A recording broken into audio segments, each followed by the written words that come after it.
બીજું, ભગવાનના ભક્તને જીવન નિષ્ઠાની જરૂર પડે છે. ભક્તનું જીવન શાસ્ત્રમાં નિષેધ કરેલા દોષોથી રહિત નિષ્કલંક હોવું જોઈએ, તો જ તેને ભગવાનના સ્વરૂપનું સુખ આવી શકે. નકર મહારાજ એવું કીધું, ભગવાનનો નિશ્ચય હોય તો ભગવાનનું સુખ ન થાય. ભગવાનનો નિશ્ચય હોય તો પણ આ દોષ જો પીડતા હોય તો એને ભગવાનનું સુખ ન હોય. એટલે એનાથી રહિત થવું જોઈએ. ભગવાનની નિષ્ઠા હોય તો ઓલા દોષ જલ્દી જાય. દોષ વયા ગયા હોય એટલે ભગવાનની નિષ્ઠા આવી જાય એવું ન હોય. દોષ કોકનામાં દોષ ઓછા હોય એટલે એને ભગવાનની નિષ્ઠા આવી જાય એવું ન થાય.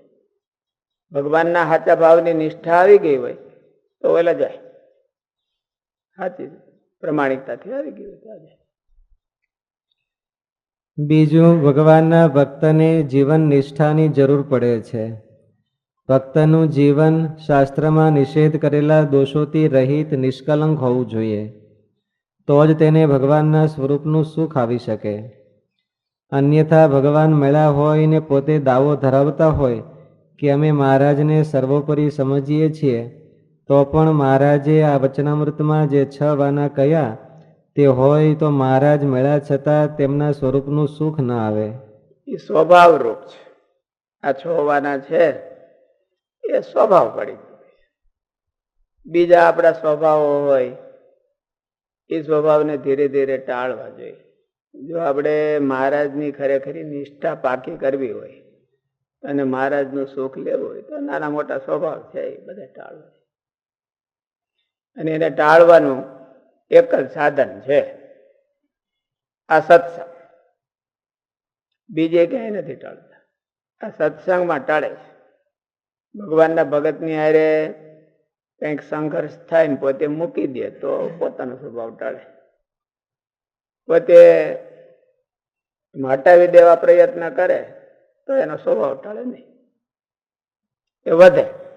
અહીંયા જ્યાં વિધ્યો હોય સ્વભાવ તો બીજે ક્યાં ટાળવાનો?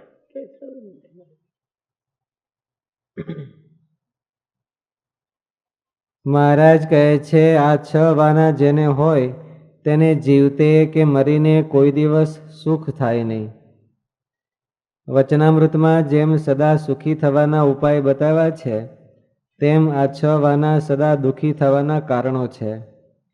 તે ત્યાં સુધી કે મૃત્યુ થયું એટલે છૂટી ગયા એવું નથી. જન્મો જન્મ પણ આ 6 વાના હોય તે ગમે ત્યાં જાય તોય સુખી ન થાય, એવી વાત મહારાજે કહી છે.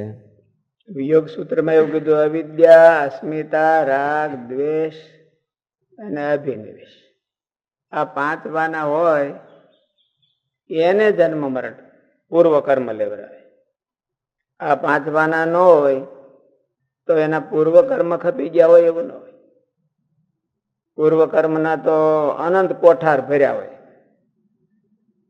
આપણા પૂર્વ કર્મના અનંત કોઠાર ભર્યા હોય ને અતિ ઘોર હોય. જે બ્રહ્મ હત્યા એવા બધા અતિ ઘોર કર્મ કર્યા હોય એ આને મજબૂર ન કરીએ કે જન્મ મરણમાં લઈ જવા. ઘોર કર્મ પોતાના. પણ આ હાંધેવાળા રૂપ આ છે, અવિદ્યા અને અસ્મિતા. એટલે હું અહમ ને મમ, હું અને આસક્તિ, પોતાની એટેચમેન્ટ હોય એમાં કોઈ આડો આવે એટલે તરત જ અથડામણ થાય ને. એટલે આ બધા સ્વભાવ છે, આ સ્વભાવના રૂપ છે. એ જો 5 ઓછા થઈ જાય તો આપણા ઘોર કર્મ હોય તો આપણને કઈ નડે નહીં, એને જન્મ મરણ ન લેવડાવે. એટલે આપણા ઘોર કર્મ આપણને જન્મ લેવડાવે છે કે આ સ્વભાવ લેવડાવે છે?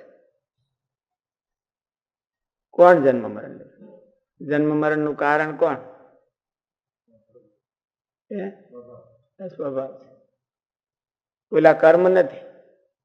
એ કર્મ તો સેકન્ડ સ્ટેપમાં છે. જો આ હોય તો પછી ઓલા જોર કરે. તો અનંત જન્મના કર્મ છે એ જોર કરી શકે. આ અનંત જન્મના કર્મ જોર ન કરી શકે. ગમે એવા હોય, બધાય ભેળા થઈને બધાયના કર્મ, એકના પોતાના નહીં, બીજાના બધાયના કર્મ ભેળા થઈને આને કઈ કરવા જાય તો કઈ નથી. એવી ભગવાને વ્યવસ્થા કરી. પોતાના જો સ્વભાવ છોડી દે આ પાંચવાના, તો ભગવાને એવી વ્યવસ્થા કરી છે કે કેટલું બધું માફ કરે. ગમે એવા ઊંધા હોય ને એ બધા ઊંધા દેશકાળ હોય, ઓલું હોય, અને એ બધા ભેળા થઈને આની ઉપર એટેક કરે તો આને કાંઈ નથી. એવી ભગવાન વ્યવસ્થા. પણ અને જો એ સ્વભાવ હોય અને કાંઈ પૂર્વ કર્મ કાંઈ ન હોય તો એ બધા ભેળા કોઠાર થાય. આ ચાવી રૂપ છે. એને ઓછા કરે તો એને જન્મ મરણ બાંધી જાય, એને કાંઈ ન થાય. સ્વભાવ છે પડી ગયા છે એ આપણા બ્લડમાં સર્ક્યુલેટ થઈ ગયા હોય. આમ ખીજાવું, આમ કહી દેવું, આમ લટ્ટુ થઈ જવું, આ બધા સ્વભાવ પડી ગયા છે. એટલે એ સ્વભાવો આને જીવતા સુખ ન લેવાય અને મરીને સુખ ન લેવાય. મરીને સ્વભાવ તો ભેળા હોય. એટલા માટે મારે કીધું કે કામ છે એ રેસ ક્યાં? સૂક્ષ્મ દેહ. સૂક્ષ્મ દેહમાં રહેશે. સ્થૂળ દેહમાં નથી રહેતા. બધા લોભ, કામ, સ્વભાવ આમ તો કારણ દેહમાં કહેવાય, પણ એક્ટિવ સૂક્ષ્મ દેહમાં થાય. પછી સ્થૂળ તો એને સપોર્ટ કરે, અને ક્રોધ આવે એટલે પેલું સ્થૂળ સપોર્ટ કરે ને લાફો હતી ઉગામે એને સપોર્ટ કરે. માલિપા સૂક્ષ્મ દેહ બી પડ્યા છે. એ બી છે એને નાશ કરવા હોય તો મહારાજની ઉપાસના છે, મહારાજનો સેવક ભાવ છે. મહારાજનો સાચો સેવક થાય એના જેવો સ્વભાવ ગાંહવાનો બીજો કોઈ ઉપાય નહીં. સ્વભાવ છે એ માળાથી ન ગાય.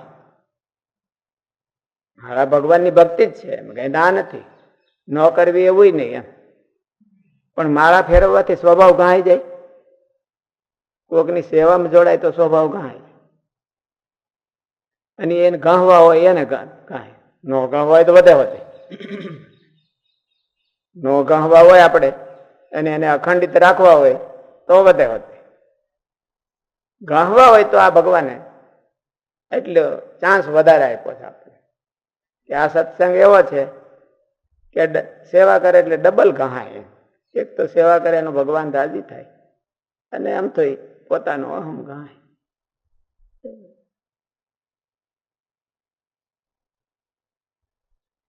તેમાં 6 વાના સદા દુઃખી થવાના કારણો છે. તે ત્યાં સુધી કે મૃત્યુ થયું એટલે છૂટી ગયા એવું નથી.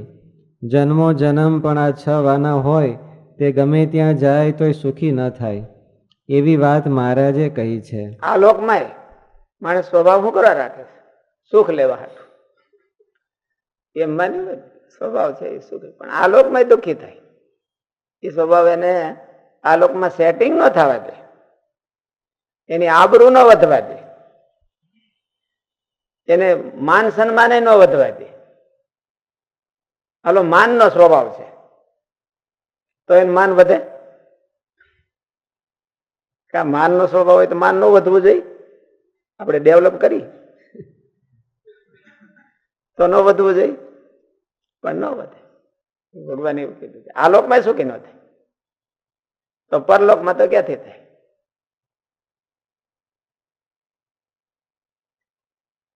તેમાં પ્રથમ તો દ્રવ્યાદિકનો લોભ હોય, અર્થાત મહારાજ દ્રવ્યના લોભને માનમાં તો એવું થાય, કોકને સ્વાદનો સ્વભાવ હોય તો એને સ્વાદ ન આવે